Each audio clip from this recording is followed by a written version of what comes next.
بسم الله الرحمن الرحيم. اهلا بيكم في حلقه جديده في قناه ستروبيا. النهارده قدام فندق بلاجيو ريزورت اند سبا في الغردقه. تعالوا كده ندخل الفندق ونتعرف عليه ونشوف الفاسيلتيز اللي فيه جوه، ويا رب الفيديو ده يعجبكم ان شاء الله.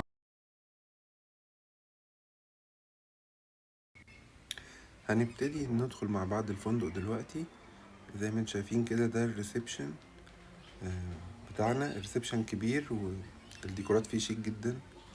بيبتدي هنا من على الشمال، من اول حاجة المحل ده اللي فيه الهدايا زي البازار كده، فيه هدايا للسياح. وبعدين بيجي جنبه مكان اللي بيحب يتفرج على التلفزيون، ومكتبة برضو لو حد عايز يقرأ أو يقعد يستجم في ماتش، في حاجة حد حابب يقعد يتفرج.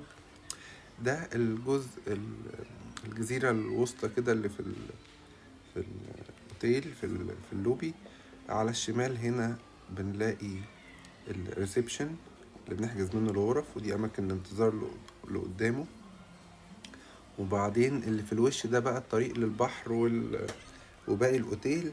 هنلاقي على اليمين هنا برضو في اللوبي بار، وده مكان ممكن بقى لحد اي حد يحب يقعد في اللوبي، يبقى قاعد على الانترنت، قاعد يشرب حاجة، تجمع الصحاب بالليل، العيلة، زي ما انتم شايفين كده. وده هنا بتاخد اي مشروب انت عايزه. بعد كده بنخرج في اماكن زي ما انتم شايفين كده، اماكن كتير من الانتظار. ودي هنا اماكن قاعدة برضو ظريفة كده، على قد واحد لوحده، فيها خصوصية شوية.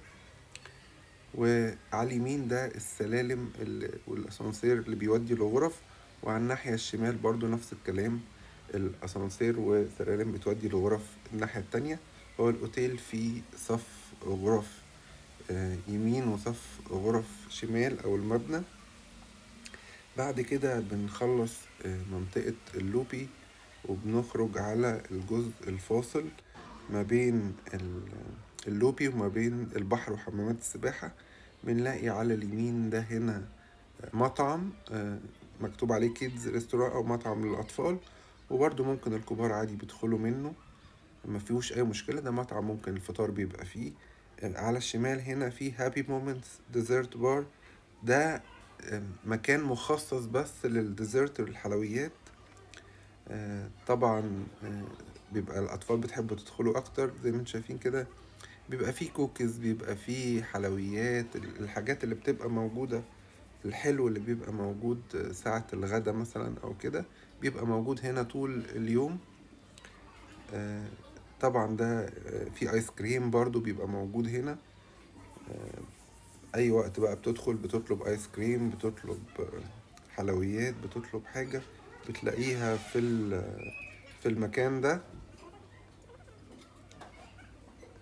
بس زي ما انتم شايفين كده ده انا عايز اقول لكم ان والله لحد الساعة، يعني مرة دخلت 2 بالليل شغال يعني. الناس هناك لطاف جدا بصراحة، وذوق واي حد بيحتاج اي حاجة مش بيتأخروا عنه. زي ما انتم شايفين كده ده صف الغرف اللي ناحية اليمين، ودي العيادة. والعيادة والله فيها دكتور كويس، يعني حصلت معانا كده، كان في حد تعب وكده وطلبنا الدكتور وطلع لحد الأوضة والله، وعامل كل اللازم. طبعا دي بتبقى بفلوس بره حجز الأوتيل، ولكن برضو وجود دكتور دي حاجة كويسة. هنا هنلاقي بقى في مطاعم متخصصة يمين، ومطاعم تانية شمال. ده مطعم صيني ومطعم تركي. ننزل بقى لمنطقة حمامات السباحة والمطعم الرئيسي. زي ما انتم شايفين كده ده حمام السباحة الرئيسي اللي موجود في الأوتيل، وبرضو جنبيه في البار للناس اللي بتحب تشرب أي مشروبات أو حاجة أو بيبسي، اسمه بول بار. جنبيه بقى بنلاقي بعض المحلات كده بتبيع حاجات تذكارية، وبتبيع اكسسوارز، وبرضو في حاجات البحر لو حد نسي يجيب المايو، نسي عايز عوامة للأطفال. وده دكتور فيش بقى اللي هو بيحط رجليهم ده والسمك يقعد يعني يعمل لهم كده زي مساج او ياكل البقايا الجلد. ده موجود برضو، بس بصراحة ما سألناش يعني على اسعاره ايه. ده حمام السباحة، هي جزء للأطفال والجزء التاني للكبار. وده المطعم الرئيسي للأوتيل زي ما احنا شايفين كده، ده المطعم الرئيسي اللي بيبقى فيه الوجبات الرئيسية كلها. وبيكمل معانا حمام السباحة. زي ما شايفين هنا الأوتيل كبير جدا بصراحة، حجمه كبير، وهو من الأوتيل اللي هو طويل، يعني انت بتمشي فيه من أول الأوتيل لحد البحر مسافة يعني. فالأوض بتبقى على الشمال، في أوض قدام حمامات السباحة على طول، في منها الدور الأرضي والأدوار العليا، ودي برضو بيبقى الفيو بتاعها حلو عشان بتبقى على حمام السباحة، والبحر بيبقى على الشمال. المنطقة اللي احنا داخلين عليها دي المنطقة بقى اللي بيتم فيها الحفلات. فيها برضو هنا بالظبط زي ما انتم شايفين كده، في تشيل بار تاني فوق كده برضو تقعد وتشرب حاجة، وده الأماكن بقى الناس بتقعد فيها وقت البروجرام أو الحفلة. ودي الشاشة والستيج اللي الناس بتبقى عليه الفقرات. وده السناك بار برضو، بتخش تاخد سناكس هتلاقي فيه طول اليوم زي ما انتم شايفين كده. هنا جزء المشروبات اللي عايز يشرب حاجة برضو بيبسي أو أي حاجة، والناس بصراحة كلهم كانوا متعاونين. من ناحية الشمال دي بقى السناكس، الأكل اللي موجود، يعني ساعة ما احنا دخلنا زي ما شايفين كده في مكرونة، وفي الحاجات اللي بتحضر بيها المكرونة. نلاقي هنا في سوسيج اهو، وده برضو زي ما انتم شايفين كده بانيه. ف بصراحة الأكل كان كتير وكان طعمه حلو، ما حسناش بأي مشكلة في الأكل. ودي الجزئية بتاعة الحفلة، هنبتدي ننزل منها دلوقتي. هنتحرك على حمام سباحة تاني، وفي أكوا بارك صغيرة كده برضو، ده حمام أصغر شوية زي ما انتم شايفين، فيه كبار وصغيرين. ودي أكوا بارك يعتبر للصغيرين شوية، يعني الأطفال 8 سنين 7 سنين، وفي واحدة أصغر للأطفال أقل من كده كمان. برضو في أكوا بارك هنا للأطفال، وبتبقى فيه هنا الممر ده اللي بيودي للبحر. على الشمال بيبقى فيه زي زي مجرى مائي كده، وعلى اليمين في البحيرة والشاليهات اللي موجودة دي. ومستمر معانا الممر ده لحد منطقة الأكوا بارك. دلوقتي هنبص كده على الشمال، هنلاقي برضو كده حاجات يعني الأطفال البيبيهات خالص 40 سنتي كده من المية.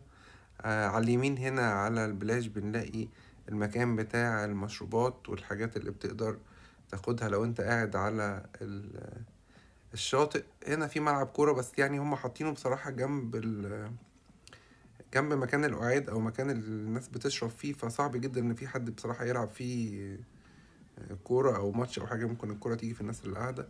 هنبتدي بقى نخش هنا على الاكوا بارك الكبيرة دي، في بعض الالعاب برضو صغيرة كده وزحاليق للاطفال للبيبيهات، وجنبها على طول الاكوا بارك بتاعة الكبار. هي دي الاكوا الرئيسية اللي موجودة في فندق بلاجيو في الغردقة.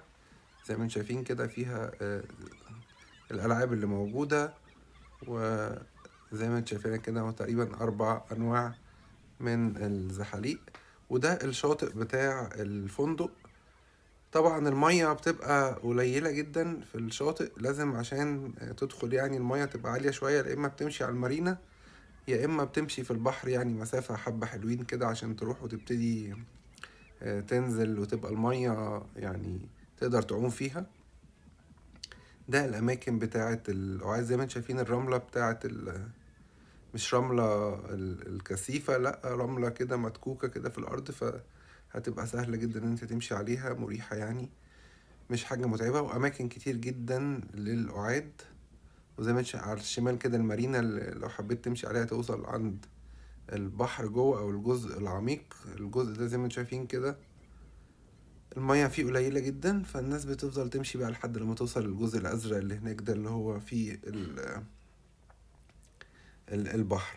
الإقامة هناك كانت يعني في الأوتيل كانت كويسة بصراحة، انبسطنا وكانت كل حاجة كويسة. وبنصح الناس إنها تروح وتشوفوا. ويا رب يكون الفيديو عجبكم كده، ونشوفكم في فيديو جديد إن شاء الله. والسلام عليكم.